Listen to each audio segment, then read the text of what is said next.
2017, la France devrait tenir, d'après ce que dit Michel Sapin, les 3% de déficit. Ce serait même 2,7%. Est-ce que la Banque de France y croit ?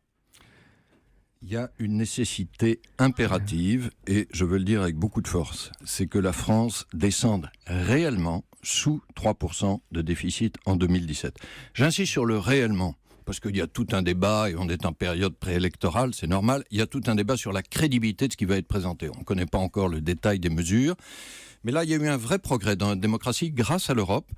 C'est la création de ce qu'on appelle le Haut Conseil des finances publiques. Il est indépendant, il est présidé par le président de la Cour des comptes, et il va donner un avis dans les prochains jours pour savoir justement si les chiffres de croissance, si les mesures sont crédibles. Est-ce que vous y croyez à la Banque de France ? Moi, je n'ai pas encore vu le détail des mesures, mais il est essentiel d'avoir des mesures crédibles. Et puis, le réellement, ça veut dire aussi qu'on les applique ensuite. C'est-à-dire, nous sommes au pied du mur.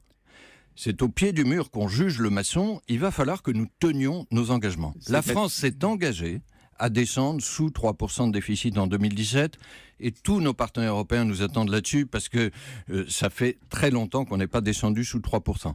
C'est la condition, le fait d'être sous 3%, effectivement, à l'arrivée, là on est sur la ligne de départ, c'est la condition de notre crédibilité en Europe. Et d'autant plus que le Bruxelles avait accordé un délai de 2 ans, mais vous pensez que le chiffre est possible ?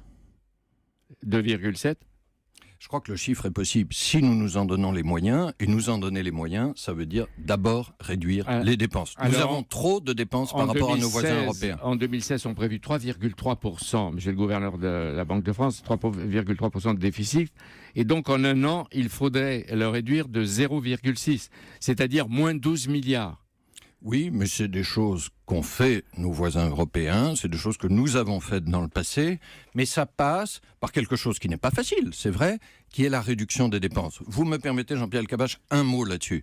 Nous avons le même modèle social que nos voisins, beaucoup de services publics et moins d'inégalités qu'aux États-Unis, et c'est bien. Simplement, notre problème à nous, Français, c'est que ce modèle social nous coûte beaucoup plus cher. Il coûte en moyenne, chez nos voisins de la zone euro, 47% du PIB. Il nous coûte en France 55%. La différence entre les deux, vous parliez en milliards d'euros, la différence entre les deux, c'est 160 milliards d'euros. C'est ça qu'il faut progressivement réduire. Monsieur le gouverneur de la Banque de France, tous les candidats de droite préviennent qu'en cas d'alternance, ils seront obligés de laisser filer le déficit au début ou alors ou pendant les 5 ans du quinquennat. Qu'est-ce que dit le gouverneur indépendant de la Banque de France ? Est-ce que vous leur dites allez-y ? Ou faites gaffe, attention. Le rôle de la Banque de France, ça n'est évidemment pas de distribuer des bons ou des mauvais points politiques à droite et à gauche. Mais en toute indépendance, j'ai le devoir de faire le constat suivant.